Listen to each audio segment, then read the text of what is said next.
Na semana passada, o ministro Alexandre de Moraes e sua família foram agredidos, tanto fisicamente quanto moralmente, por brasileiros que se encontravam no aeroporto de Roma, lá na Itália. No dia, eu fiz um vídeo que pode, inclusive, ser acessado aqui no link que está na descrição deste vídeo, e relatei que é possível se punir esses brasileiros, uma vez que estamos diante de um conceito que o Código Penal denomina de extraterritorialidade condicionada, que está lá no artigo 7º, inciso 2º e parágrafo 2º do Código Penal. Além disso, eu também destaquei que a gente tinha que ter cuidado com esse tipo de situação, porque como se tratavam de ministros do STF e como se tratavam e os ministros do STF são pessoas, eles provavelmente iam começar a recrudescer o seu posicionamento em relação a qualquer tipo de ato contra si e contra seus familiares. E não é que isso realmente aconteceu. Ontem, a ministra Rosa Weber, ela autorizou a busca e apreensão no domicílio desses agressores. O processo, ele se encontra em sigilo, né, está em segredo de justiça, mas após procurar na internet, eu consegui encontrar algumas reportagens e nelas, né, eram exposto que, abre aspas, isso é uma reportagem do jornal o Globo, e aí eu vou ler do jeito que está lá, abre aspas. A ministra Rosa Weber, presidente do Supremo Tribunal Federal, afirmou que a operação era necessária para verificar a participação do grupo em eventuais condutas criminosas. Além disso, a magistrada apontou que a Procuradoria-Geral da República demonstrou que a medida seria imprescindível para a coleta e preservação do material probatório como documentos, arquivos eletrônicos, mídias e aparelhos celulares. Além disso, o Canal J, que é um dos maiores canais jurídicos do Brasil, destacou uma fala do advogado dos agressores, Ralph Tortman, e que ele disse o seguinte: uma busca em torno de celular querendo encontrar alguma vinculação de algum deles com alguma questão relacionada com urna eletrônica ou ataque golpista, o que não existe. Como a gente pode verificar, essa medida do Supremo Tribunal Federal foi uma medida bastante criticada e uma medida bastante polêmica, para dizer o mínimo. Mas para que a gente possa analisá-la e entender se ela está correta ou não, é necessário a gente destacar dois pontos. O primeiro ponto, a questão de saber se o Supremo Tribunal Federal ele possui ou não competência para tomar esse tipo de decisão, ok? Até porque mesmo o Supremo Tribunal Federal sendo a cúpula do judiciário do Brasil, ele tem que ficar limitado à competência estabelecida na Constituição. Esse é o primeiro ponto.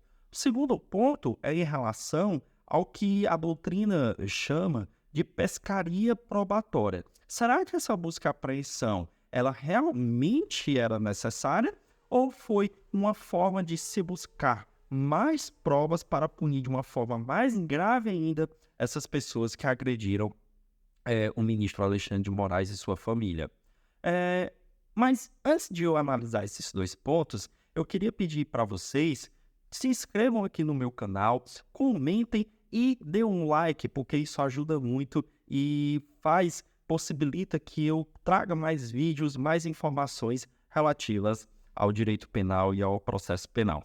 Então vamos voltar aqui e discutir sobre os dois pontos com ele aqui. Primeiro ponto é a competência. Mas fica a pergunta, e o que é competência? Bom, primeiro, a Constituição, ela prevê uma série de direitos fundamentais que estão previstos no artigo 5º e em outras partes de seu texto.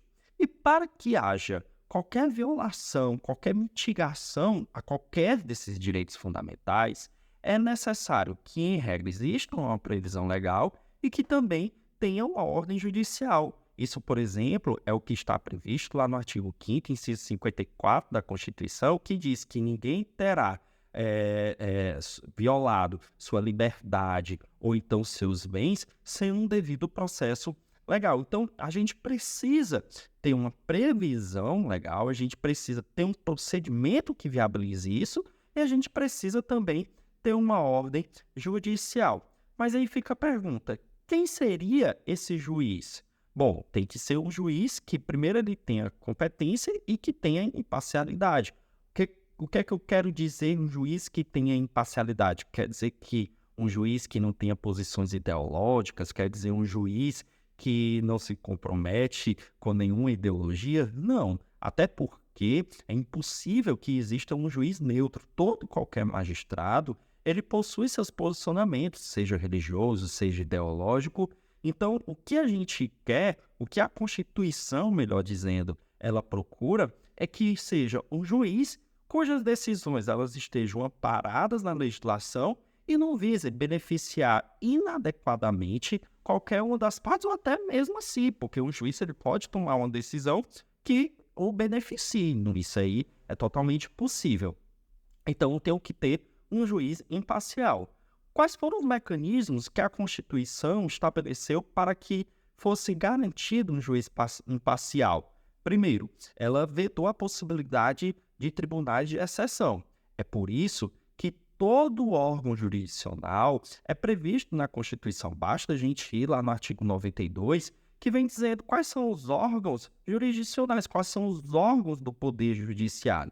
E aí tem como, por exemplo, o STF, tem o STJ, o TST, os tribunais de justiça, os tribunais federais e por aí vamos. Então, esses são os órgãos do Poder Judiciário. Esse é a primeira forma, definir quais são os órgãos que poderão exercer. Só que os órgãos, ele exerce o seu poder jurisdicional por meio de uma pessoa. Quem seria essa pessoa? Seria o juiz. E o juiz, ele tem que estar investido nesse cargo. Como é que uma pessoa pode se tornar magistrado? E quando eu falo magistrado, estou falando magistrado em um sentido bem amplo. Como é que uma pessoa ela pode se tornar magistrada?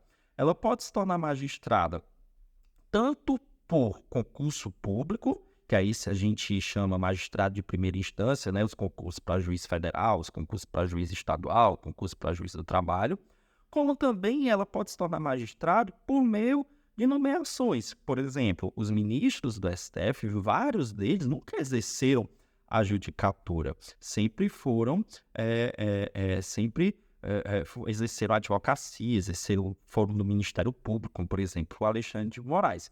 Então, esse ponto a gente também tem que entender, que você pode se tornar juiz, magistrado no sentido bem amplo, seja por meio de concurso público, como também pode ser por nomeação, e ambos têm poder de exercer a jurisdição.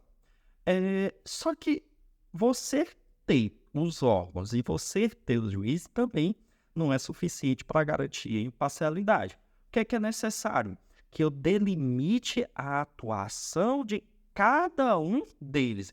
É importante que cada um desses órgãos, cada um desses juízes, saibam o que poderão julgar e o que não poderão julgar. E onde é que está isso? Na própria Constituição.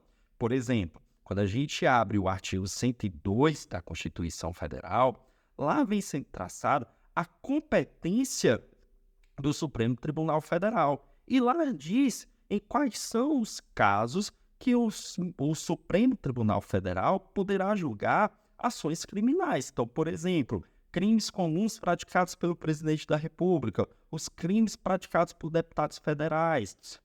Então, lá estabelece quais são as situações que o STF irá julgar. Dito isso, vamos para o caso, vamos analisar aqui esse caso. Será que o STF ele tem competência para analisar essa questão? No meu entender, não. A resposta é não. Por que que não? Porque a Constituição Federal ela estabelece o que se chama prerrogativa de foro, ou seja, uma pessoa que exerce uma função, ela tem prerrogativa de julgamento por um órgão específico. Mas isso é para quando essa pessoa for agente do crime e não vítima do crime. No caso que a gente está discutindo, o Alexandre de Moraes ele possui prerrogativa de foro? Possui, mas só para a situação em que ele for o agente do ato delituoso. Aqui, no caso que a gente está analisando, ele foi vítima. Então, não existe prerrogativa de foro para a vítima. E aí, Rodolfo, quem seria o competente? Ao meu ver, o competente seria a Justiça Estadual do Estado de São Paulo. Por que o Estado de São Paulo? Porque como o crime foi praticado fora do Brasil, ele tem que ser julgado no local do domicílio do agressor, que eles residem, ou, no caso, em São Paulo. Então, esse é um ponto. Além disso, pessoal, a gente aí vai para o segundo ponto.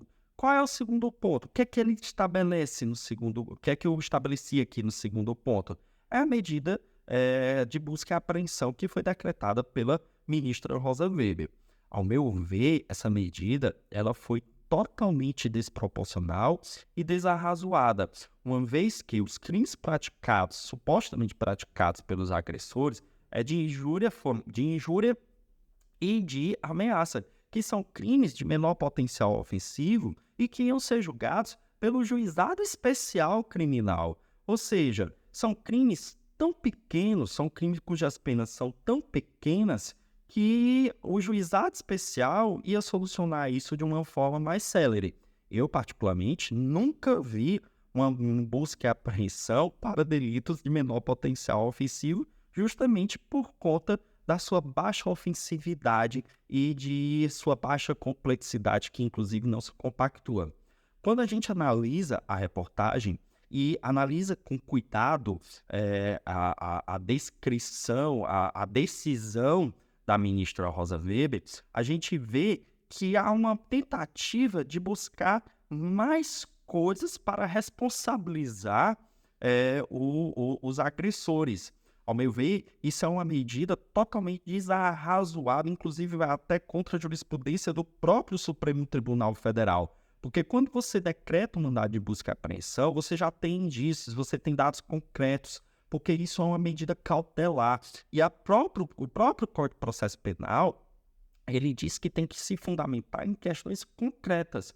Se eu falo, se eu critico, se eu pratico um crime contra a honra contra um ministro do STF, isso não quer dizer que eu tenha feito outros ilícitos, não quer dizer que eu tenha praticado outros ilícitos. Uma coisa não necessariamente implica na outra.